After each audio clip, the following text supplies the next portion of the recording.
కడతాల దగ్గర నుంచి మనం హైవే మీద నుంచి అంటే శ్రీశైలం హైవే మీద నుంచి ఇప్పుడు మైసగండి అమ్మవారి టెంపుల్ కి రైట్ సైడ్న మనం వెళ్ళబోతూ ఉన్నాము.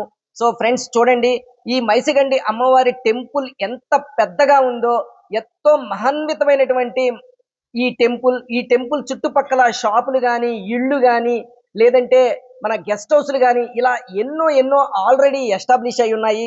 ఫ్రెండ్స్ ఒక్కసారి మనం ఆ అమ్మవారి టెంపుల్ పక్క నుంచి అలా మన సైట్‌లోకి వెళ్తూ ఉన్నప్పుడు కూడా మీరు చూడొచ్చు.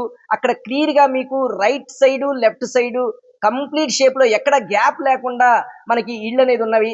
ఈ ఇళ్ళు కంప్లీట్‌గా ఉన్న తర్వాత కొద్దిగా ముందుకెళ్తే జస్ట్ ఒక 100 మీటర్స్ దాటితే గనక మన మగధ ప్రాజెక్ట్‌కి సంబంధించిన ఎంట్రన్స్‌లోకి వచ్చాము. ఎంట్రన్స్ దగ్గర సెక్యూరిటీ గార్డ్ కూడా ఏ వెహికల్ లోపలికి వెళ్తుంది అనే విషయాన్ని అక్కడ ఆపి ప్రశ్నించి మాత్రమే లోపలికి పంపిస్తున్నాడు. 24/7 సెక్యూరిటీ. ఇప్పుడు మన మగధ ప్రాజెక్ట్‌లోకి వెళ్తున్నాము. మన మగధ ప్రాజెక్ట్‌లోకి